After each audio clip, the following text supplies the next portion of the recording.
If you don't like it, you can leave." Those words came out of my son's mouth as if they were nothing, like someone commenting on the weather, as if he hadn't just driven a knife into my chest. And the worst part wasn't the words. The worst part was that my daughter-in-law Daniela smiled while she put my pension checks in her purse. My pension, my money, my house. My name is Linda. I'm 51 years old, and what I'm about to tell you is the story of how my own son kicked me out of my own home, without knowing that the house was never his. It all started 6 months earlier, on a Sunday in October. Michael arrived with 2 large suitcases and a woman who wears high heels in the house. Daniela, 28 years old, red nails, perfect smile. "Mom, it's temporary," my son told me as he left the suitcases in the living room. "Just a couple of months while we save up for our own place." I opened the door. I opened my refrigerator. I opened my entire life. "This is your house, son. It always has been." Michael hugged me. Daniela gave me 2 kisses on the cheek and said I was a wonderful mother-in-law.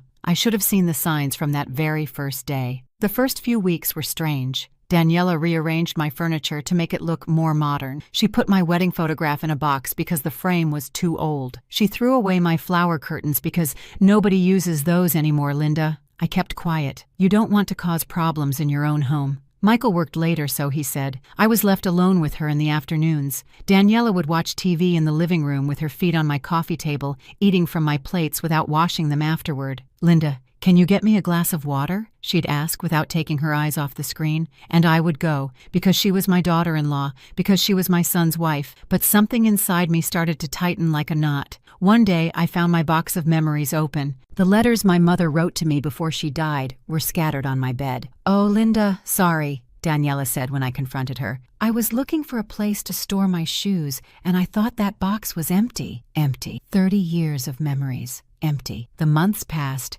and the house stopped smelling like cinnamon and fresh coffee. Now it smelled like expensive perfume and something darker, like a silent invasion. I kept cooking, cleaning, paying the electricity, the water, the gas. Michael stopped asking me how I was. Daniela stopped pretending to be polite. And then that Tuesday in April came, the one I will never forget. I had gone to the bank in the morning. I needed to withdraw money for my blood pressure medication. But when I tried to use my card, the ATM said, "Insufficient funds." There must be a mistake, I told the machine. There was no mistake. I went back home with my stomach twisted in a knot. I opened the door and there was Daniela sitting at the dining room table, with a stack of cash on the table and my debit card in her hand. My entire pension withdrawn, without asking me. "Daniela," I said, and my voice came out calmer than I felt. "What did you do?" She didn't even flinch. "I took out this month's money, Linda. We need to talk." Michael appeared from the kitchen with a beer in his hand. My son, the boy I held in my arms, the one who cried on my lap when his father abandoned us, the one who swore he would always take care of me. "Mom, sit down," he ordered me. I sat. My heart was beating so hard I thought it would burst out of my chest. "Look, Mom," Michael began, and his voice sounded different, hard, cold. "Daniela and I have been talking. We've been here for 6 months and you haven't wanted to discuss the money." "What money, Michael? This is your house. It always was." Daniela let out a dry laugh. "Linda, let's be honest. This house has 3 bedrooms, a living room, a big kitchen. We live here. We take up space. We use electricity, water, gas. Someone has to pay for that." I looked at my son, waiting for him to say something, to stop her, to remember. But Michael just took a drink of his beer and nodded. "It's only fair, Mom. You have to contribute if you're going to live here with us. Live here with them. In the house I bought with my own 2 hands. In the house where I raised that ungrateful child. So we decided," Daniela continued, putting the cash into her fake Louis Vuitton bag, "that your pension will cover the household expenses. Consider it rent for living here. It's the only fair thing." The silence that followed was so heavy you could touch it.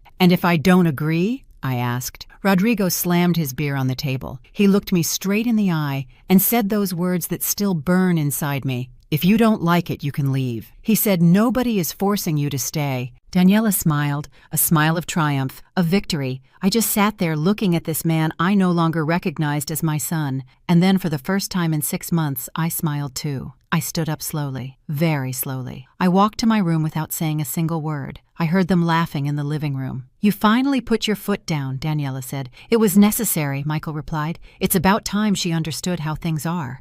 I opened the drawer of my dresser. I took out a small, rusty key that hung from a thin chain. That key had been hidden there for 25 years, ever since the day I signed the papers, ever since the day I made the hardest decision of my life, the decision I never thought I'd have to use. I put the key in my pocket, took a deep breath, and went back to the living room. They were still laughing, celebrating, and I was still smiling, because there are things that children don't know. Things that mothers keep silent for years, hoping they never have to reveal them. But that day, that cursed Tuesday in April, I understood that silence can also make you an accomplice. And I was done being an accomplice to my own humiliation. The key felt heavy in my pocket, like a promise of justice. Sometimes we trust the wrong people too much. Have you ever been disappointed by someone you loved? Tell me your story in the comments. I want to read it. There are moments in life when you need to remember how you got there. That night, after Michael and Daniela locked themselves in their room, my guest room, I sat in the kitchen with a cup of chamomile tea in my hands. The key was still in my pocket, burning like a hot coal. But before I tell you what I did,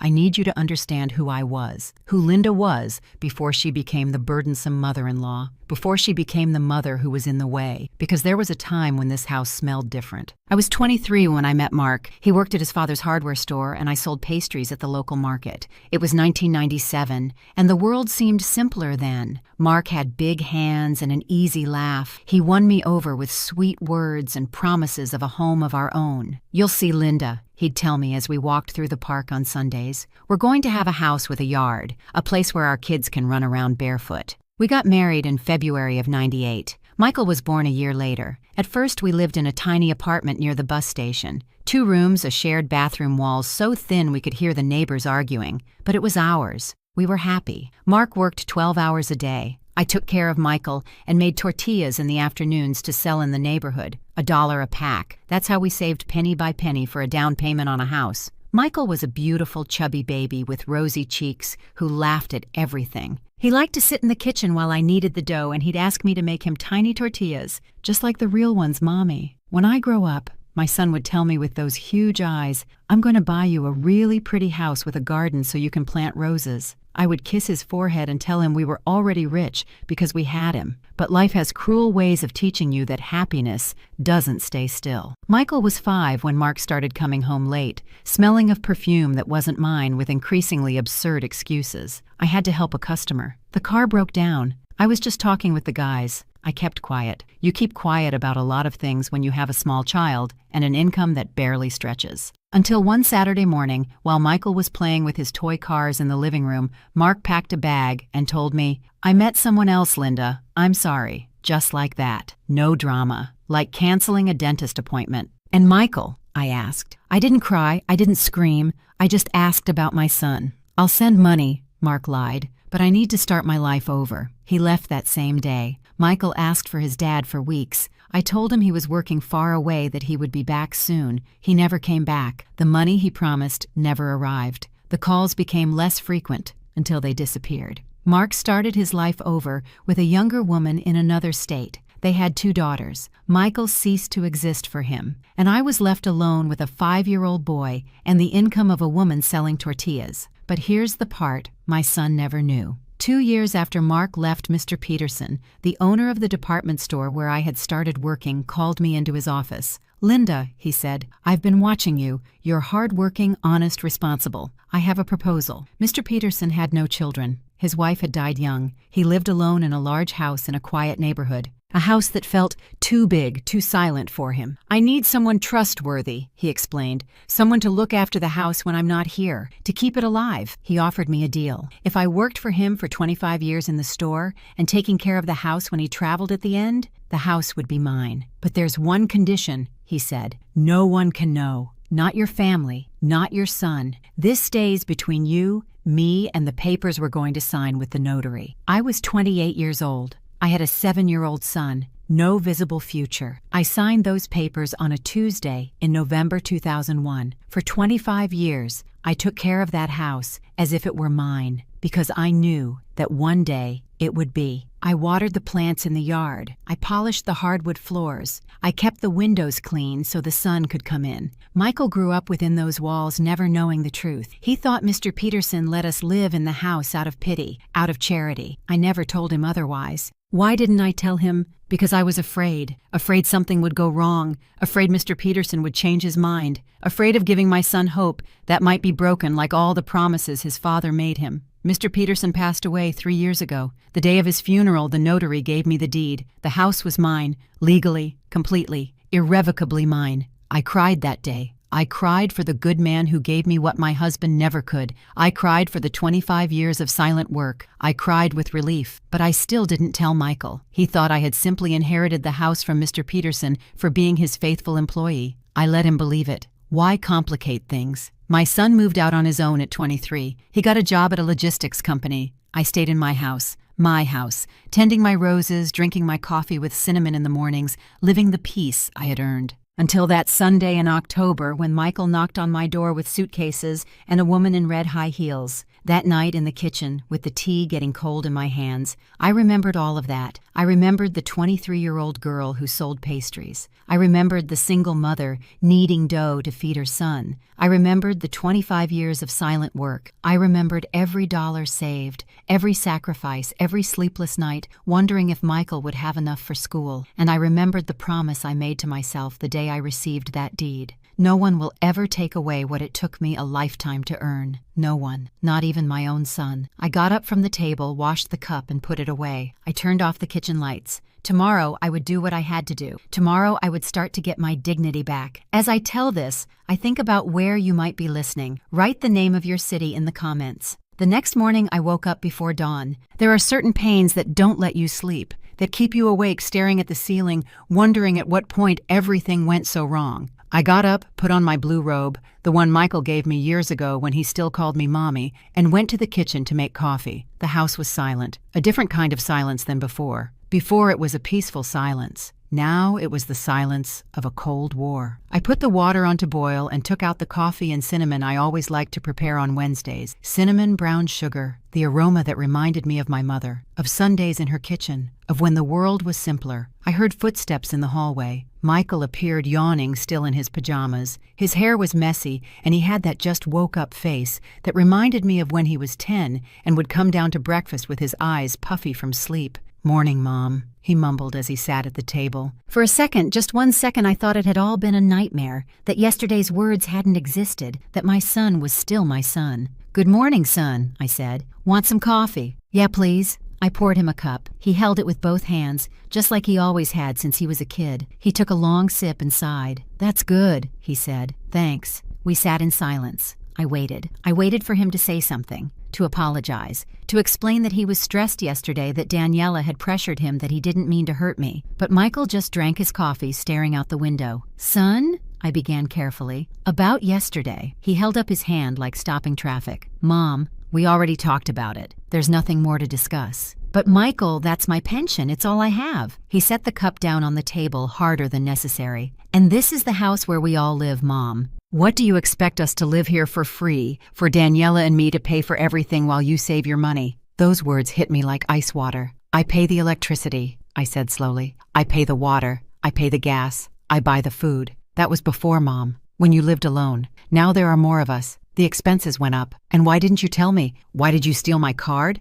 Michael shot up from his chair. It scraped loudly against the floor. "Nobody stole anything from you. Daniela took the money because you wouldn't cooperate. Because every time we tried to talk about it, you changed the subject." I didn't know whether to laugh or cry. Cooperate. In my own house. "Michael, this house is mine," I said, and my voice trembled. "I got it. I've maintained it all these years. You were living in your own apartment, and now you come here and tell me I have to pay to be in my own home." He looked at me with an expression I had never seen. Cold, distant, like I was an annoying stranger. "Mom, Mr. Peterson let you use the house. It was charity. It's not like you bought it." That word cut through me like a nail. Charity. My son thought that everything I had was from pity, from the compassion of a lonely old man, not from work, not from effort, not from 25 years of lifting boxes, cleaning floors, taking care of a house that wasn't mine until it was. Charity. "Michael." I tried again, but he was already walking to the door. "I have to get ready for work, and you should think about getting a job too.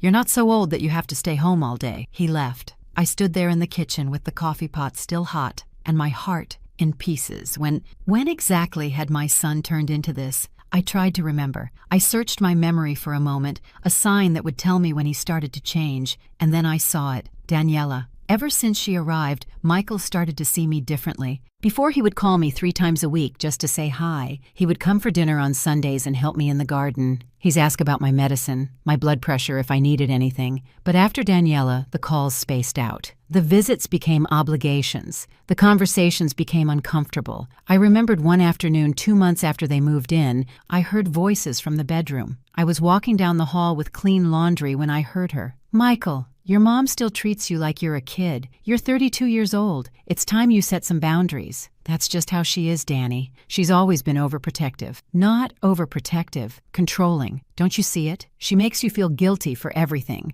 "Oh, son, don't worry about me. Oh, son, I'll take care of it. She's manipulating you." I kept walking that day. I didn't want to hear anymore. I thought it was just couples stuff, normal friction. But it wasn't friction. It was poison. Drop by drop, word by word. Daniela had been poisoning him against me for months. I drank my cold coffee in one gulp. It didn't taste like cinnamon anymore. It tasted like ash. I went to my room and opened the drawer where I kept the key. I took it out. I held it in my hand like holding a weapon, because that's what it was, a weapon. The last defense of a mother who was losing her son. But it wasn't time yet. I still had a small hope that Michael would snap out of it, that he would see what was happening, that he would remember who I was, who I had always been for him. I put the key away again. I would wait a little longer, just a little longer. That afternoon, when I got back from the market with bags of groceries, paid for with the little cash I had left after Daniela emptied my account, I found the living room rearranged. My new curtains, the ones I had just hung last week, were thrown on the sofa. Daniela was measuring the window with a tape measure. "Oh, Linda."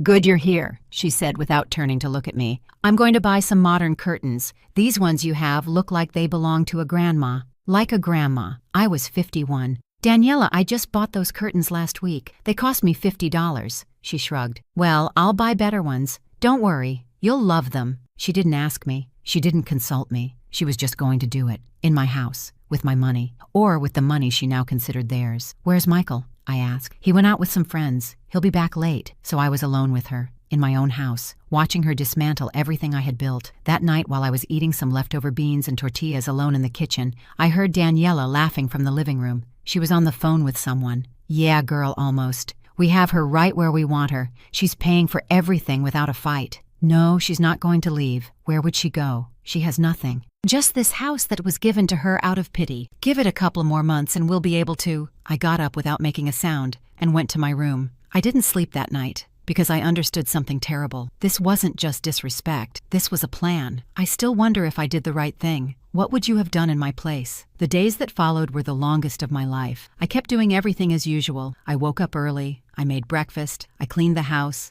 I did the laundry, as if nothing had changed, as if my hands weren't shaking every time I saw Daniela sitting at the dining table scrolling through her phone, her red nails gleaming in the light, as if I hadn't heard that conversation. Give it a couple more months and we'll be able to... Able to what? That question haunted me day and night. I tried to convince myself that I had misunderstood, that maybe I was wrong, that maybe Daniela was talking about something else, about her own plans, her own life. But deep down I knew the truth. A mother always knows. On Friday morning, Michael left for work early without eating breakfast. Daniela stayed home. Lately, she hardly ever went out. She would stay in her pajamas until noon, watching shows on TV, eating from my pans, without even heating up the food. I was in the yard watering my roses when she came out. "Linda, I need to talk to you." I turned around. Daniela was holding a folder, a blue folder I hadn't seen before. "Tell me," I replied, and my voice sounded firmer than I felt. She sat down in the iron chair my mother had given me years ago.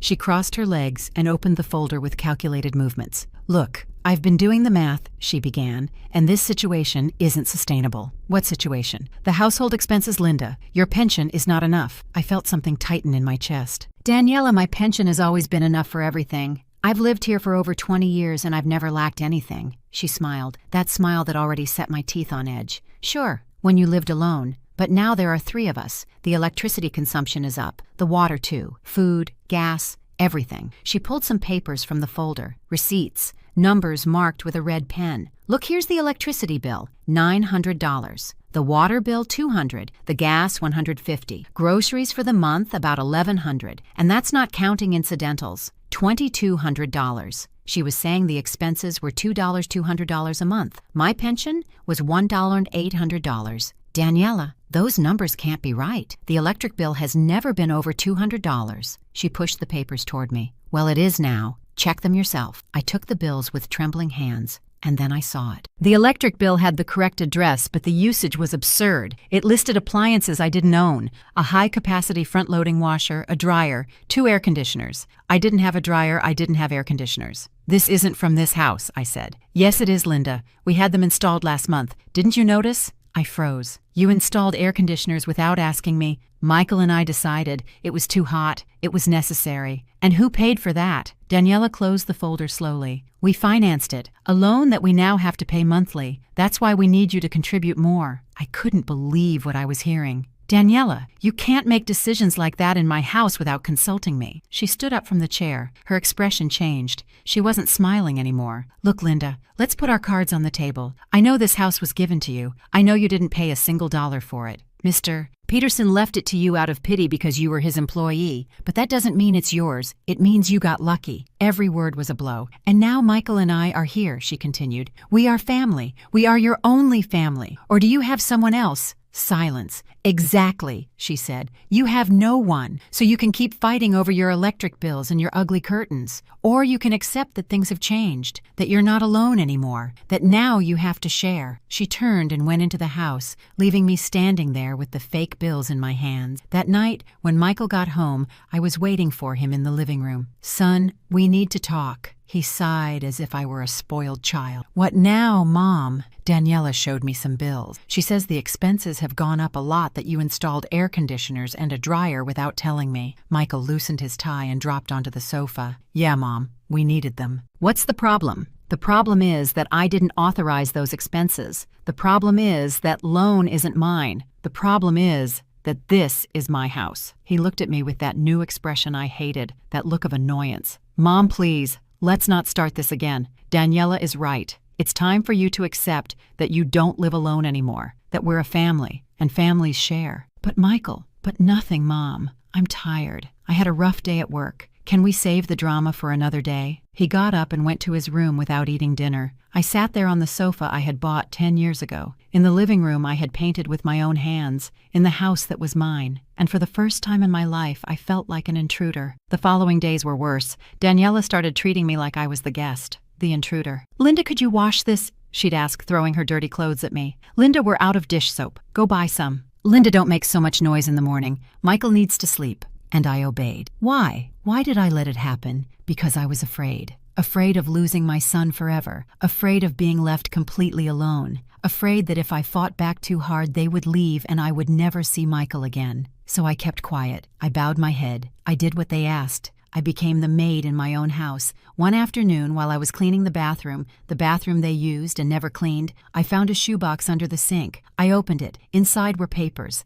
Lots of papers. Credit applications. All in my name. Credit cards. 3 of them. All in my name. And a document from a public notary with my signature. But I hadn't signed anything. I sat on the cold bathroom floor, my hands shaking. The signature was good. Very good. But it wasn't mine. They had forged it. I heard footsteps in the hall. I quickly put everything back in the box and shoved it under the sink. I walked out of the bathroom as if nothing had happened. Daniela was in the hallway watching me. What were you doing in there for so long, Linda? Cleaning, I said. It was very dirty. She stared at me for a long second, an eternal second. Then she smiled. Thanks, Linda. You're a sweetheart. That night I couldn't close my eyes, because now I knew everything. They didn't just want my pension, they wanted my house, and they were willing to steal it. As I tell this, I think about where you might be listening. Write the name of your city in the comments. The next few days were a silent nightmare. I walked through my own house like a thief, afraid to make noise, afraid to look too closely, afraid that Daniela would notice that I knew,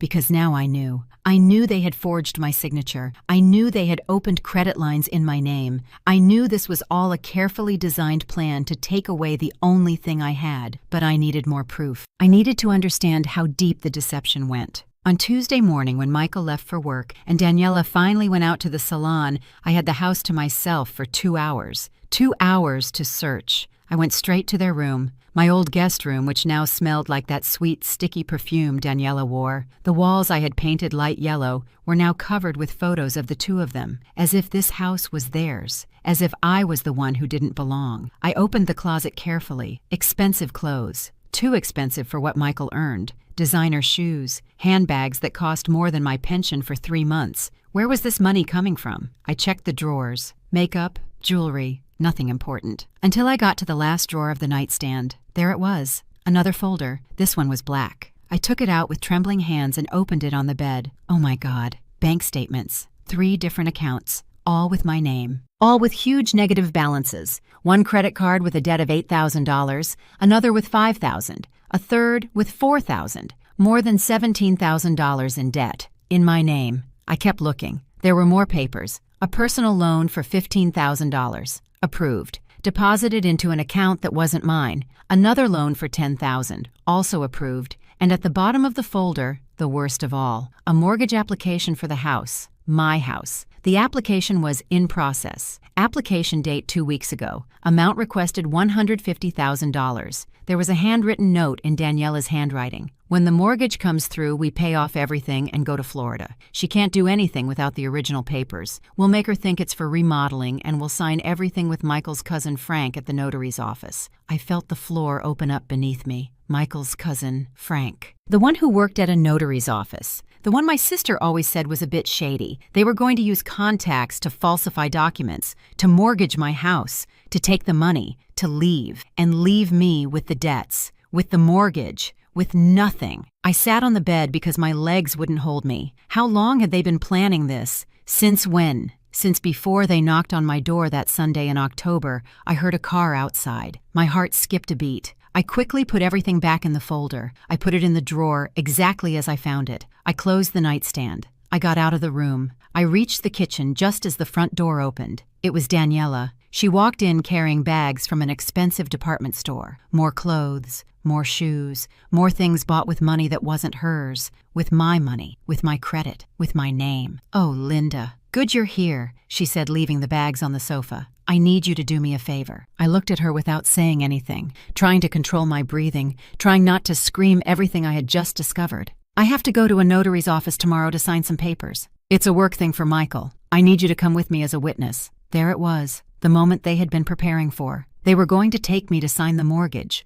right in front of me, making me believe it was a work errand. What kind of papers? I asked, and my voice came out calmer than I expected. Oh, I don't know. Something about taxes. You know how those things are. Just boring paperwork. But they need a family member to be present. A lie. It was all a lie. What time? I asked. At 11 in the morning, at the notary's office on Main Street, number 33, Michael's cousin's office. Okay, I said. I'll be there. Daniela smiled. That triumphant smile I knew so well. Thanks, Linda. I knew we could count on you. You're the best. She went to her room with her bags. I heard her laughing, talking on the phone. Yeah, girl, everything gets signed tomorrow. She doesn't suspect a thing. I told you it was easy. Just a stupid old woman who does whatever you ask. A stupid old woman. I was 51 years old, and I was not stupid. That night when Michael came home, he was in a good mood. A rare thing in recent weeks. Mom, did Daniela tell you that you have to go to the notary's office tomorrow? Yes, son. She told me. Perfect. It's important that you go okay. Don't miss it. He looked me in the eyes, and for a second, just 1 second, I saw something in his gaze. Guilt,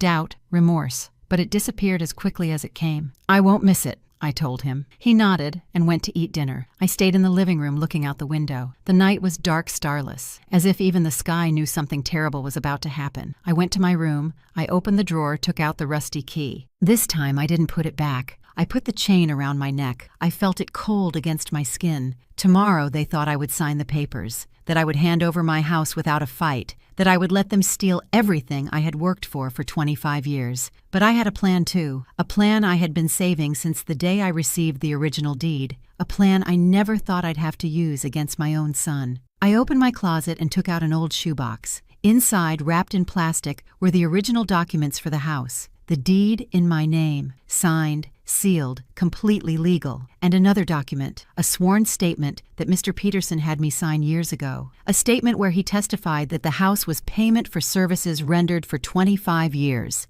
Not an inheritance, not a gift, a legal payment, with his signature, with witnesses, everything in order. And there was a letter written by Mr. Peterson 2 months before he died. Linda, if anyone ever tries to take this house from you, use this letter. In it, I explain that you were more than my employee. You were my friend, my family, and this house is yours by right, not by charity. Don't let anyone take away what you earned with your work and your dignity. Signed, Alfonso Peterson. Tears rolled down my cheeks as I read that letter for the 10th time. Mr. Peterson had known. Somehow he had known that one day I would need to protect myself, even from my own blood. I put the documents in my purse. Tomorrow I would take them with me, and when the time came to sign in that corrupt notary's office, I would pull out my own papers, and I would show my son and that woman that Linda was no stupid old woman, that mothers know how to defend themselves, even if it breaks their own hearts. I still wonder if I did the right thing. What would you have done in my place? Wednesday morning dawned gray. I hadn't slept. I sat on my bed all night with my purse on my lap, inside the documents that would prove the truth, inside my only defense. At 7 in the morning, I heard movement in the house. Daniela and Michael were already up. I heard them talking in low voices in the kitchen, nervous laughter, the sound of the coffee pot. I got up, showered, and put on my navy blue dress, the one I wore for important occasions. I combed my hair carefully. I put on the pearl earrings my mother left me. If I was going to confront my son, I would do it with dignity. I left my room at 8:30. Daniela was in the living room putting on makeup in front of a mirror. She was wearing a tight red dress and high heels, as if she were going to a party, not to steal a house. "Good morning, Linda," she said without looking at me. "Are you ready?" "Yes." "Perfect. Michael left for work early, but we'll see him there at the notary's office. We leave in half an hour." Half an hour. 30 minutes before they tried to take everything from me. I ate a small pastry and drank some coffee. Every bite was hard to swallow. My stomach was burning with nerves. At 10:20, Daniela called out, "Let's go, Linda! We can't be late!" We got into her car, a white Jetta that I knew they had bought with one of the fake loans in my name, another $30,000 charge at some finance company. During the drive, Daniela was singing, humming along to songs on the radio, happy, relaxed, as if she wasn't about to destroy my life. "Nervous, Linda?" she asked at a red light. "A little," I lied. "Don't worry, it's just signing some papers. 15 minutes and we're done. 15 minutes to lose everything." We arrived at the notary's office at 10:55, an old building on Main Street, stone facade, large windows. The sign said Notary Public Gnome 33, Frank Ortega, Michael's cousin. We went in. The receptionist showed us to a small waiting room. Dark wood paneled walls, framed university degrees, everything designed to inspire confidence to get people to sign without reading. Michael was already there, sitting on a leather sofa wearing a suit. He looked nervous. He looked guilty. "Hi, Mom," he said without standing up. "Hello, son." Daniela sat next to him. She took his hand, whispered something in his ear. He nodded. I sat across from them with my purse on my lap, my heart beating so hard I thought they could hear it. At 11 o'clock sharp, a man came out of one of the offices. Frank, Michael's cousin. I recognized him from photos. 40-something, mustache, fake smile. "Good morning, Rodriguez family." He greeted us with a professional voice. "Please come in." We entered his office, a large desk, 3 chairs in front of it, papers stacked perfectly. "Well," Frank began as he sat down, "as I've already explained to Michael and Daniela today, we are going to formalize the application for a home equity loan on the property located at 456 Morelos Street in the San Rafael neighborhood. My house." He was talking about my house. "Mrs. Linda Rodriguez," he continued looking at me, "is the owner of the property according to the records we have here. Is that correct?" "Yes," I said. "Perfect. And your son Michael and daughter-in-law Daniela will be the beneficiaries of the loan which will be used for improvements to the property. Is everyone in agreement?" Daniela and Michael nodded immediately. I said nothing. Frank took out a thick folder. He began to explain the terms of the loan. $150,000. A 20-year term, an interest rate of 12%. Numbers I knew would never be used for improvements, numbers they would take with them to Florida. "I need all 3 of you to sign here," Frank said, pointing to lines at the bottom of several documents. "First, Mrs. Linda as the owner, then Michael and Daniela as the applicants." He pushed the papers toward me. He offered me a pen. Everyone was looking at me. "Do you have any questions, Mrs. Linda?" Frank asked with that corrupt notary's smile. I took the pen. I held it over the first document, and then I spoke. "Yes, I have a question." The silence became thick. "Tell me," Frank said, his smile faltering a bit. "Did you review the original documentation for the property?" Frank blinked. "Yes, of course. We have a certified copy of the deed here." "A copy?" "Yes, ma'am. A certified copy is sufficient for this transaction." I opened my purse slowly. I took out the documents I had guarded all night. "That's funny," I said calmly, "because I have the original deed right here." I placed the document on the desk, the yellowish paper with the official seals. The signature of the notary who registered it 25 years ago. My full name, Linda Rodriguez, sole owner. Frank turned pale. "Mom, what are you doing?" Michael asked. "I'm doing what I should have done months ago, son. I'm defending what is mine." I took out the second document, Mr. Peterson's sworn statement. "This," I said, "is the statement of Mr. Alfonso Peterson, the man who employed me for 25 years, the man who bought this house and transferred it to me as payment for professional services rendered." Frank took the document with trembling hands. He began to read it. "It states clearly right here," I continued, "that the house was a legal transaction, not an inheritance, not a charity gift, a payment. Registered with a notary, with witnesses, all legal." "Mom, what are you talking about?" Michael stood up from his chair. "That house was a gift. Mr. Peterson left it to you because you were his employee." "No, Michael. I earned that house. With 25 years of work. With every day I spent cleaning floors, with every night I spent looking after a property that wasn't mine until it was. That house is mine by right, not by pity." Daniela also stood up. Her face had lost all trace of a smile. "Linda, you're exaggerating. We just want to help. We just want to make improvements." "Improvements," I interrupted her, and for the first time in months, my voice sounded loud, firm, angry. "Do you think I'm so stupid that I don't know what you're doing?" I took out the third set of documents, the bank statements I had found in their room. "This," I said, throwing them on the desk, "is the credit cards you opened in my name without my permission. $17,000 of debt that I didn't create. Loans I didn't ask for, all with my forged signature." The silence was absolute. "Linda, I don't know what you're talking about," Daniela began. "Don't lie to me," I shouted. And it was the first time I had shouted in 6 months. "I found the folder in your room. I saw the note you wrote. When the mortgage comes through, we're going to Florida. I know everything." Daniela took a step back. Michael looked at me like I had gone crazy. Frank cleared his throat, uncomfortable. "Mrs. Linda, if what you're saying is true, this is a case of fraud. I cannot proceed with this transaction." "You're not proceeding," I said, "because there is no transaction, because this house is not getting a mortgage, because I am not signing anything." I turned to my son. "Michael, look at me." He looked up. There were tears in his eyes. "Is it true?" I asked him. "Were you really willing to rob me, to leave me on the street? Your own mother." "Mom, it wasn't like that. Daniela said you would be fine, that you could rent a small place, that you didn't need so much space." "And you believed her." The tears started to roll down my cheeks. "You believed her, and not your own mother." Michael opened his mouth, but no sound came out. Daniela grabbed his arm. "Michael, let's go. Your mother is crazy. She's making all this up." He didn't move. "My son," I said, my voice breaking, "I raised you alone. I worked for 30 years to give you a roof over your head, to make sure you could study, to make sure you ate. I never asked for anything in return. I only asked you to love me, to respect me, Mom. And you decided to believe a woman you've known for a year, a woman who has treated me like trash since she arrived,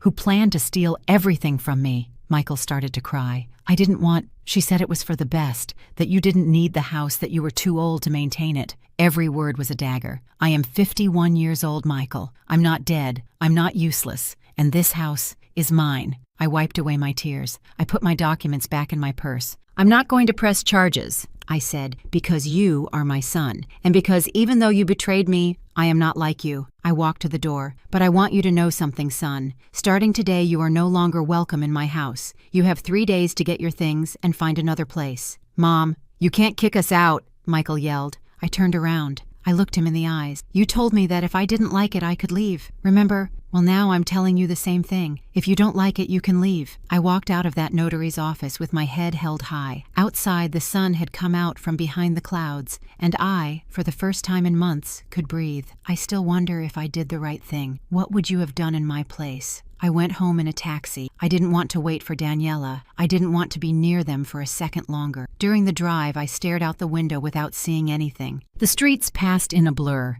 People walked on the sidewalk as if it were a normal day, as if my world hadn't just shattered into a million pieces. When I got to the house, I locked the door. I sat on the living room sofa, and for the first time in 6 months, I cried. I cried for the son I had lost, for the rosy-cheeked boy who called me mommy and hugged me tight when he was scared, for the young man who swore he'd always take care of me. Where had that boy gone? At what point did I lose him? I cried until I had no tears left. Then I got up, I washed my face, and I started doing what I had to do. I called the bank. I reported the fraudulent credit cards. I froze my account. I requested a new card that only I could use. I called a locksmith. I asked him to come that same afternoon to change all the locks on the house. I called my cousin Susan, the only family I had left on my mother's side. I told her everything. She cried with me on the phone. "Susan, I need you to come," I told her. "I need you to be here when they get back. I don't want to be alone." "I'm on my way, Linda. I'll be there in half an hour." At 3 in the afternoon, the locksmith arrived, an older man in blue overalls who worked quickly and quietly. He changed all 3 locks. He gave me 6 sets of new keys. "Keep these safe, ma'am," he said, "and if anyone tries to force the doors, call the police." I paid him and gave him a good tip. At 4, Susan arrived with her husband, David. They came in with bags of food. "You're not going through this alone," my cousin said, hugging me tight. "We're with you." We sat in the kitchen. I told them everything again more calmly, every detail, every lie, every fake document. David shook his head. "That boy let himself be poisoned," he said. "That woman is evil. From the first time I saw her, I knew she was bad news." "So what are you going to do now?" Susan asked. I gave them 3 days to leave. "But honestly, cousin, I'd rather they leave today. I don't want to see them. I can't look at them without—" My voice broke. Susan took my hand. "You're going to get through this, Linda. You're strong. You've always been." At 6 in the evening, we heard a car outside, the white Jetta. Susan and David stood up immediately, standing beside me like guards, like protectors. I heard the sound of the key in the lock trying to get in. It wouldn't turn, pounding on the door. "Mom, open the door." It was Michael's voice, desperate, furious. I took a deep breath. I walked to the door, but I didn't open it. "I already changed the locks," I said from inside. "I told you you have 3 days to find another place." "Mom, don't be ridiculous. We have to get in. Our things are in there. You can come for your things tomorrow. At 10 in the morning, I will pack everything and leave it on the porch. But you are not coming into this house." "This is crazy," Daniela shouted. "You can't just throw us out like this. I'm calling the police."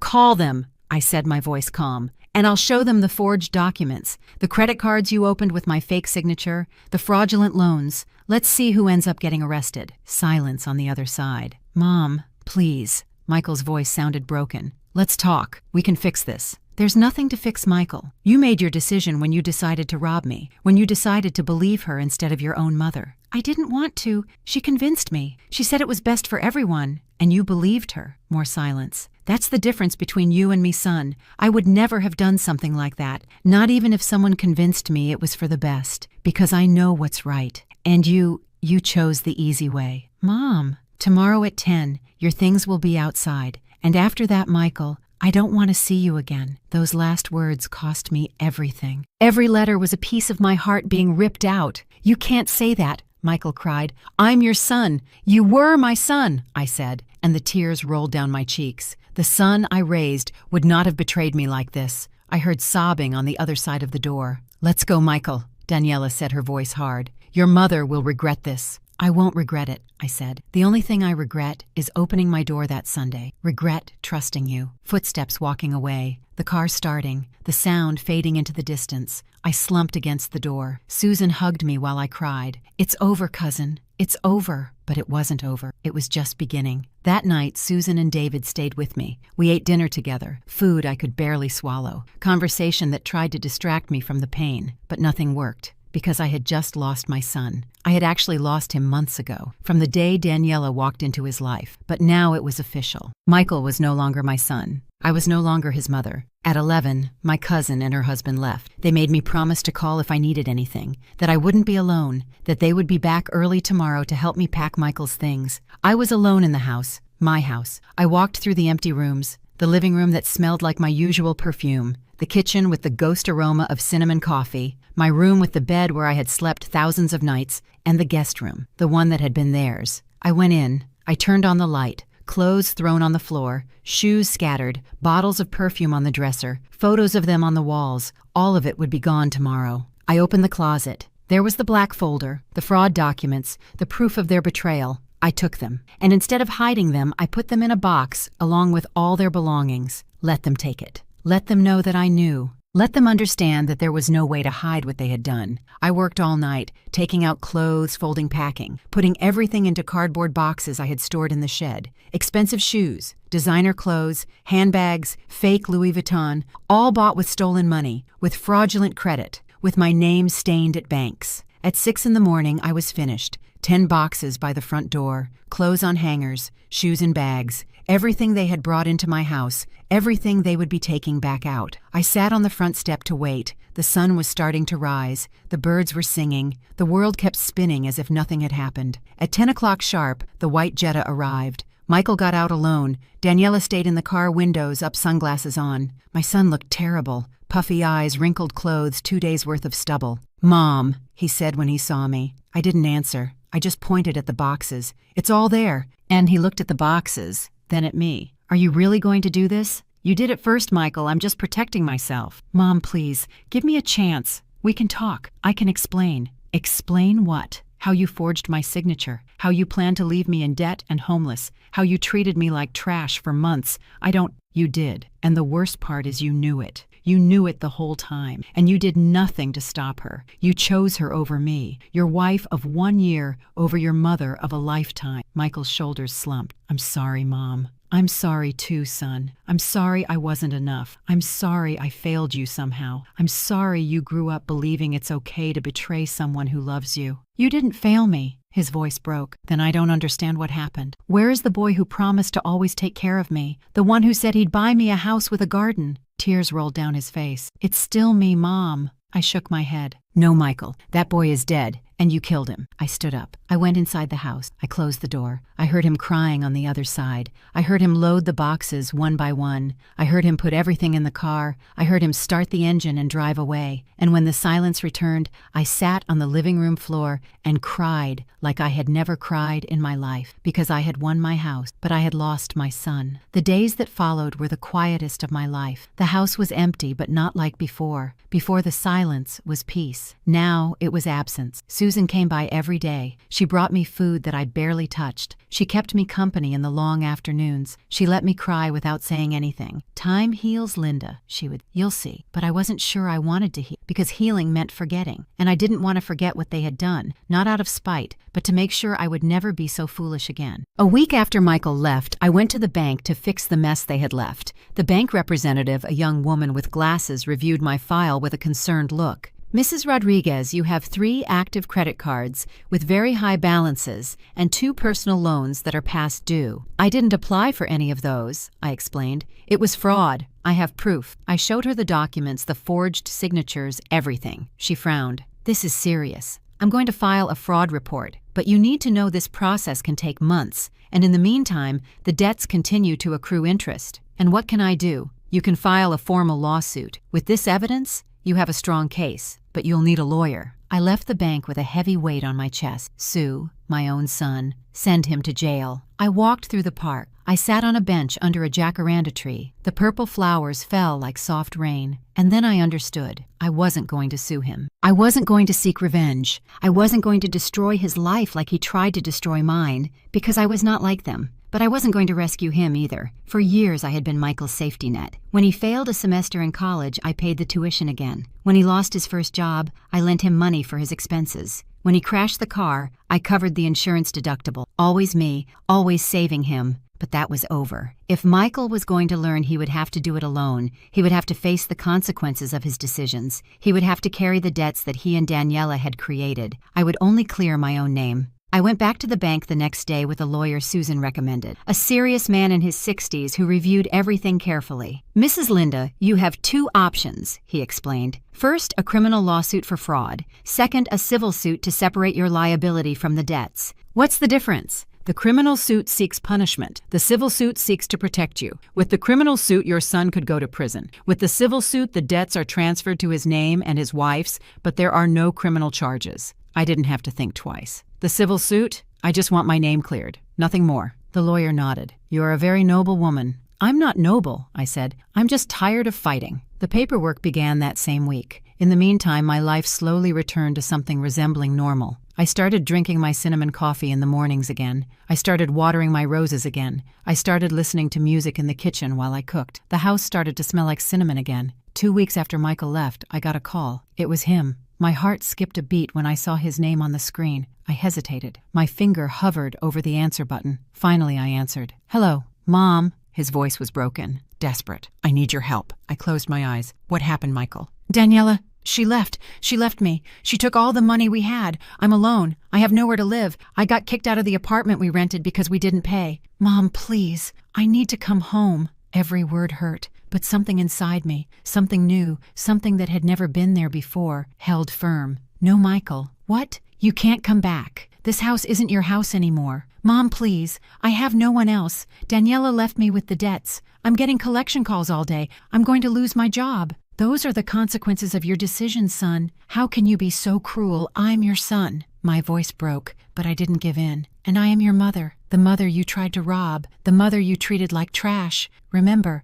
I already apologized. What more do you want me to do? I want you to grow up, Michael. I want you to understand that actions have consequences. I want you to learn to be a real man." "Mom, for 32 years I saved you from everything. I protected you from everything, and look at you. You turned into someone who steals from his own mother, someone who lets himself be manipulated, someone with no backbone." The words came out harsh but necessary. "So no, Michael. I'm not saving you this time. You're going to have to save yourself. And if I can't, then you're going to learn, just like I learned when your father left me alone with a 5-year-old boy. No one saved me. I saved myself." Silence on the line. "That's easy for you to say," he mumbled. "Easy." I let out a bitter laugh. "Michael, I sold tortillas to feed you. I worked 12 hours a day to pay for your school. I stayed up all night sewing clothes to buy your school supplies. And I never ever asked you to thank me. I only asked you to be a good man, and you failed. Mom, please, get help, son. Find your friends. Call your cousin Susan. Find a job. Find a way. But don't call me. You're abandoning me." Tears were rolling down my cheeks. "No, Michael, you abandoned me first. I'm just letting you face what you created. You're going to regret this. Maybe, but at least I'll be able to look at myself in the mirror."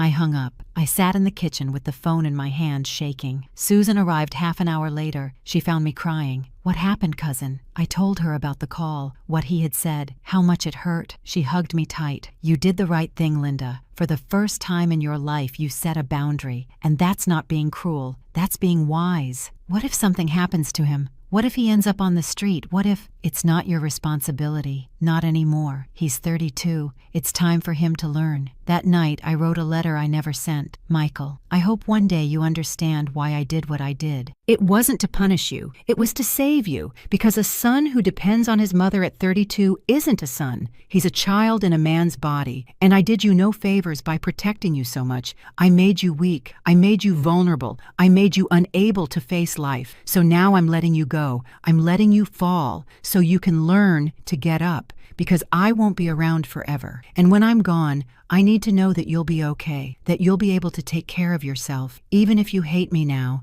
I hope one day you'll understand. With all my love, Mom." I put the letter in my drawer, next to the rusty key I no longer needed to use, because the real key was never made of metal. It was the courage to say no, the courage to set boundaries, the courage to let go. 3 months passed. 3 months in which I slowly rebuilt my life, my real life. I painted the walls of the house, the pale yellow I had always liked but that Daniela said was for old ladies. I hung my photographs up again. The flower curtains went back on the windows. The house was mine again, completely mine. I got a part-time job at a bookstore downtown. I didn't need it for the money. My pension was perfectly fine now that I lived alone, but I needed it for my soul, to get out, to talk to people, to remember there was a world beyond my pain. Susan still came by on Wednesdays. We'd drink coffee and talk about everything, except Michael. Until one Wednesday in July, she arrived with a strange expression. "Cousin, I need to tell you something." My heart tightened. "What happened? Is it Michael?" She nodded. "I saw him yesterday, at the market." I sat down slowly in my chair. "How is he?" Susan hesitated. "He's not good, Linda. He looks bad. Very bad." "How bad?" "Skinny,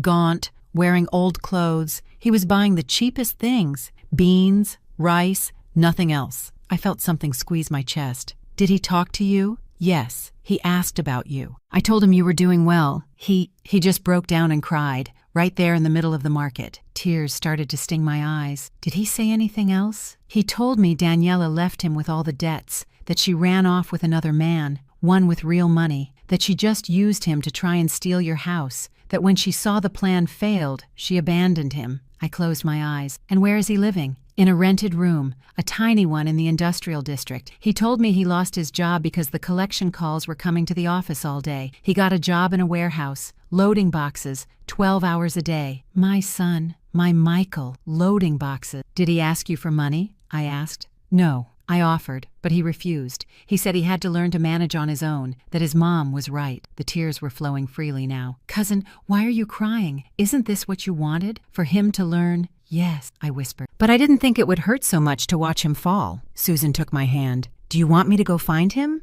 Do you want to talk to him? I shook my head. Not yet. He's not ready yet. And neither am I. But the news kept coming. Through my cousin, through acquaintances, through the neighborhood that talks and gossips about everything. Michael had lost weight. 30 pounds, they said. His face looked hollow. He walked with his shoulders slumped. He was no longer the arrogant man who had kicked me out of my own house. He was someone broken. The debts were chasing him. The banks had started legal proceedings. My lawyer had managed to get my name cleared. But now everything was falling on Michael. Over $30,000 in cards and loans. Daniela had disappeared. Rumor was she was in Miami with some businessman living the life she had wanted to build with my money with my house. But she had failed, and now she was with someone else doing the same thing. Some people are born with a hole that can never be filled. Daniela was one of them. In September, 6 months after they left, I got another call from Michael. This time I answered on the first ring. Hello, Mom. His voice was different, softer, more humble. I know you don't want to talk to me. I know I have no right. But I needed to tell you something. Tell me. You were right. About everything. I was a fool, a coward, a bad son. I didn't say anything. I just listened. Daniela left me on the street. She even took the things I'd bought before I met her. My clothes, my books, everything. She left me with the debts and a letter saying I was too weak to be a real man. A bitter laugh escaped his throat. You know what the saddest part is, Mom. You were right. I am weak. I always was. And you told me, but I didn't want to listen. Michael, no, let me finish, please. He took a deep breath. These months have been the worst of my life. I have no money. I can barely pay for my room. I eat once a day. I work 12 hours loading boxes in a warehouse that smells like damp. I come home so tired I fall asleep in my clothes. Every word was a knife in my heart. The collectors call me every day. They threaten me with lawsuits, with wage garnishment, with jail, and I have no way to pay. I have nothing. Why are you telling me this? I asked, my voice trembling.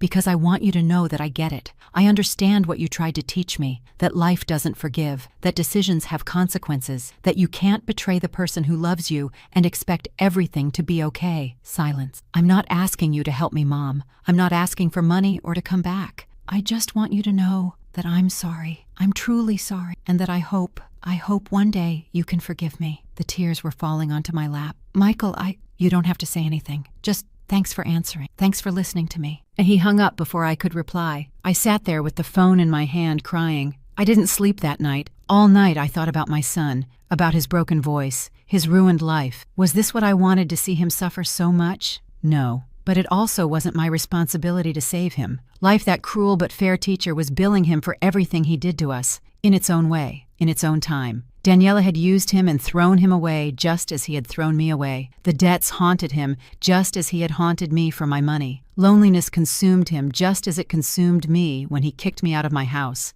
Life always collects its debts, sometimes with interest. One afternoon in October, 7 months after everything, I was in the garden watering my roses when I heard a knock on the door. I opened it. It was Michael, but not the arrogant Michael from before, not the man in the suit who had yelled at me. This was a skinny man with an unkempt beard, worn-out clothes. He had deep, dark circles under his eyes. His hands were dirty from work. "Mom," he said, and his voice broke immediately. "I'm not here to ask for anything. I just came to bring you this." He held out an envelope. I opened it with trembling hands. Inside were $50 in crumpled bills. "It's all I could save this month," he said. "I know I owe you so much more. I know I'll never be able to repay you for what we did, but I want to try, even if it takes me the rest of my life." I looked him in the eyes, and for the first time in months, I saw my real son, not the manipulated man, not the thief, not the traitor. I saw the boy who had once promised to take care of me, the boy who was finally trying to grow up.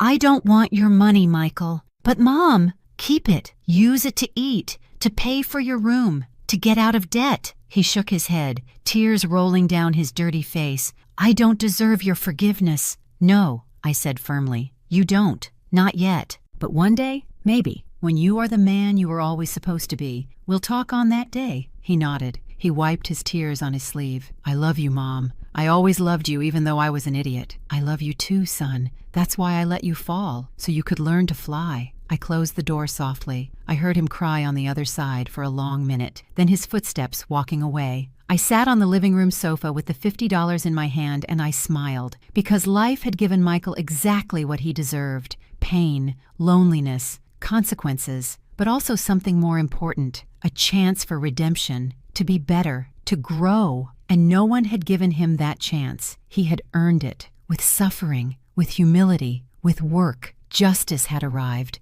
not through my revenge, but through the natural balance of life. 2 years have passed since that afternoon at the notary's office. 2 years since I got my house back, my dignity, my life. Today, I am 53 years old. My hair is grayer, a few more wrinkles on my forehead, but I also have something I didn't have before: peace. True peace, the kind that comes from knowing who you are and what you deserve. I still live in my house in the San Rafael neighborhood. Now the walls are yellow, that soft yellow I always liked, and the windows have flower curtains. In the garden, my roses bloom more beautifully than ever, as if they know there is finally tranquility in this place. I work at the bookstore downtown 3 times a week, not because I need to, but because I like it. I like recommending books. I like talking with the customers. I like feeling useful. Susan still visits me on Wednesdays. We drink cinnamon coffee and talk about everything, about her family, about the news, about life, and sometimes we talk about Michael. Because yes,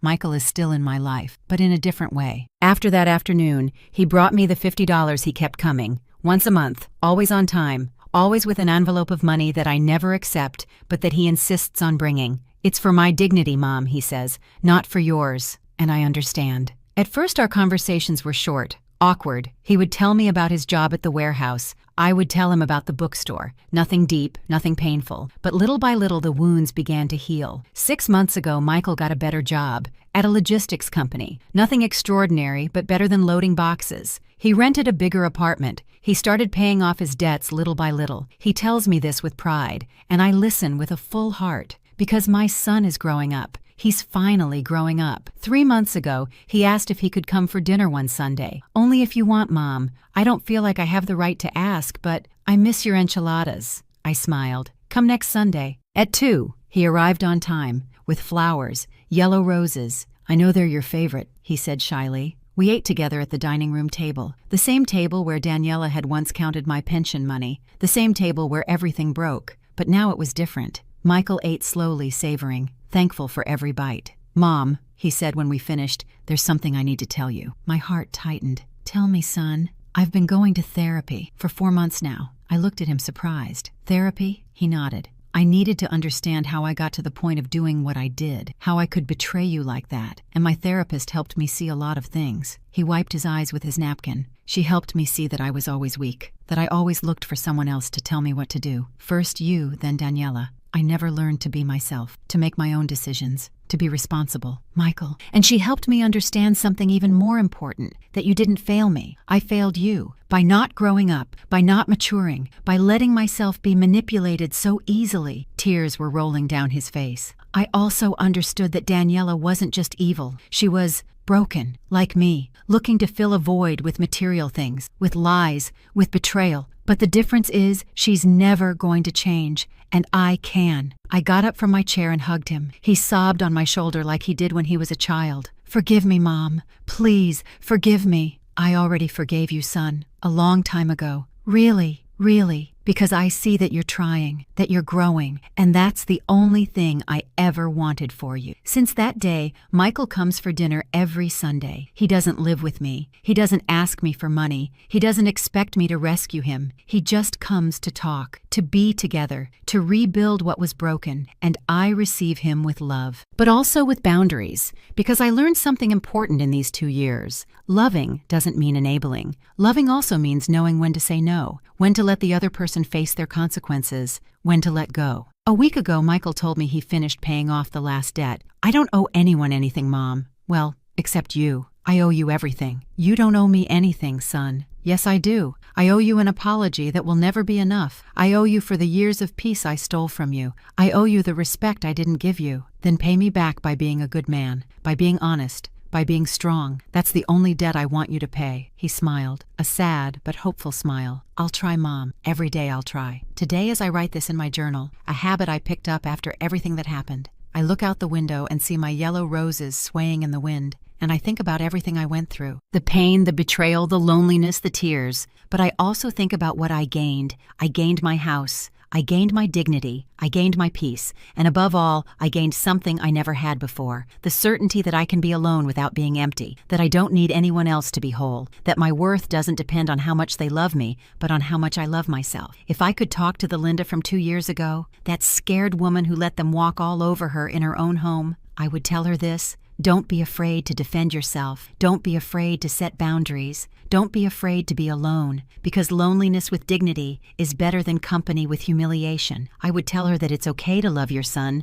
but it's also okay not to let him destroy you. That it's okay to be a mother, but it's also okay to be a woman, a person, the owner of your own life. And I would tell her that forgiveness doesn't mean forgetting. That you can forgive and still keep your distance. That you can love and still protect yourself. Because love without boundaries isn't love, it's self-destruction. Today, at 53 years old, I know who I am. I am Linda Rodriguez. A woman who worked 30 years to own her own roof. A mother who loved so much she almost lost herself. A survivor who learned to fight back when it hurt the most. And if my story can help just one woman to open her eyes to set boundaries to value herself, then everything I suffered will have been worth it. Because sometimes mothers also need to learn to let go, to let their children fall so they can learn to get up. And even though it hurts like 1,000 knives in your heart, it's the only way they can truly grow up. Life taught me that justice doesn't always come quickly, but it comes with time, with patience, with that perfect balance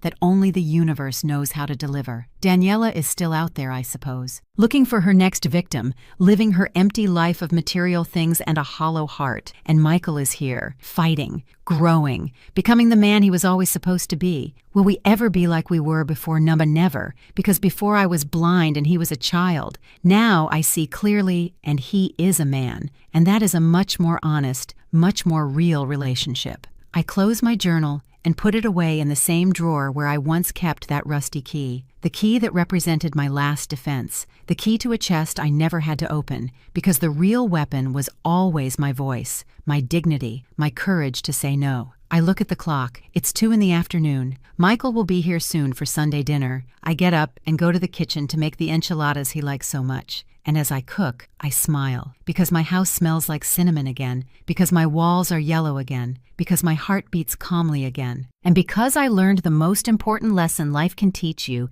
can't save anyone who doesn't want to be saved, but you can save yourself. And that, in the end, is the only thing that really matters. Thank you for listening to the end. If this story touched your heart, subscribe and hit the bell to hear more stories of women who transformed their pain into wisdom. Every day, a woman, a life lesson. Share this story with someone you love. Sometimes a story like this can change someone's whole day. God bless you, and until next time.